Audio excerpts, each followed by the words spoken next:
पूजातिर पसलतिर लाग्छ। Offer offer offer क्रिसमसको offer एक गिफ्ट लिनुहोस् अर्को कल्पनामा लानुहोस्। आउनुहोस् आउनुहोस् आउनुहोस्।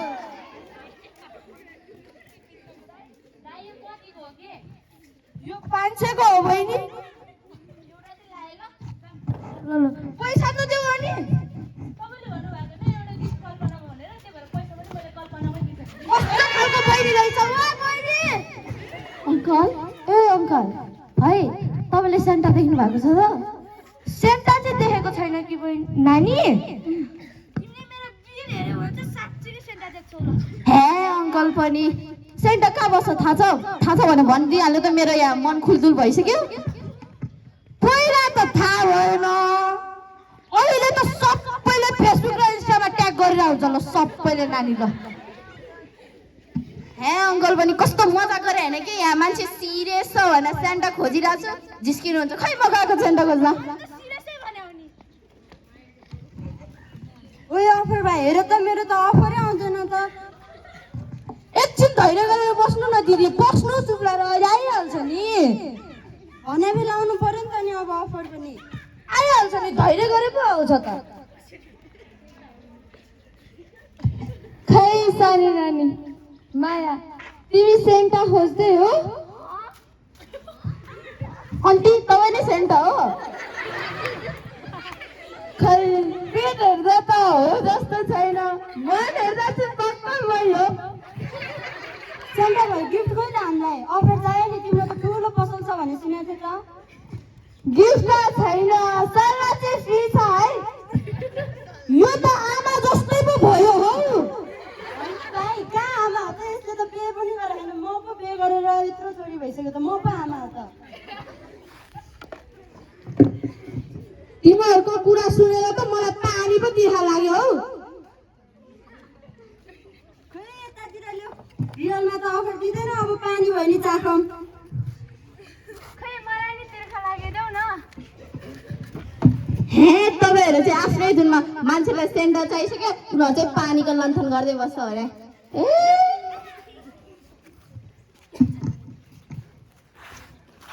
अनि तपाईँहरूले सेन्टा क्लास देख्नु भएको छ त? तपाईँकै वरिपरि छ है। आँखा घुमाइ घुमाइ हेर्न सक्नुहुन्छ। हेर्नु त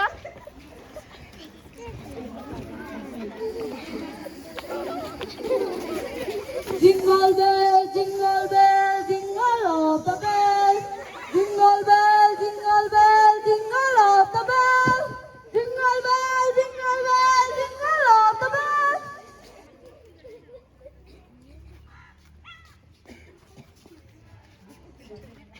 आन्टी आन्टी तपाईँ नै हो कि सेन्टा? हो त मै हो। ए खोज्दा खोज्दा भर्खर पो भेट्यो भनेको। कहाँबाट घाम झुल्केछ? पूर्व कि पश्चिम हो? पूर्व। ए खै ग्रिफ लिनु त हामी त्यहाँदेखि पर्खेछ। ए यस्तो धोते हुन्छ मेरो के छैन। अर्को दिनु मेरो हो यस्तो पो हुनुपर्छ गिफ्ट भनेको। वाह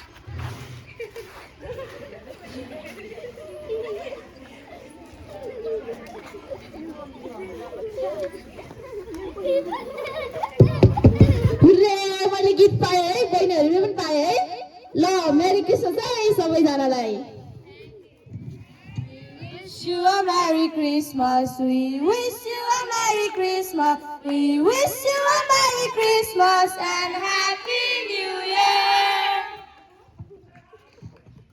सेन्टा कहाँ बस्दो रहेछ त थाहा भयो? सेन्टा ए एकचोटि सम्झिन नि। ए सेन्टा त मन र व्यापारमा बस्दो रहेछ ल। सेन्टा मोबाइल चलाउन छोडेर अरूमा ध्यान दिने बानीमा बस्दो रहेछ। बल्ल थाहा पाएँ। बिलबिनाको मुस्कानमा पो बस्दो रहेछ सेन्टा त है। जोसँग राम्रो बानी छ ऊ सबै सेन्टा हुन्। हामी सबैजनाको हौ त।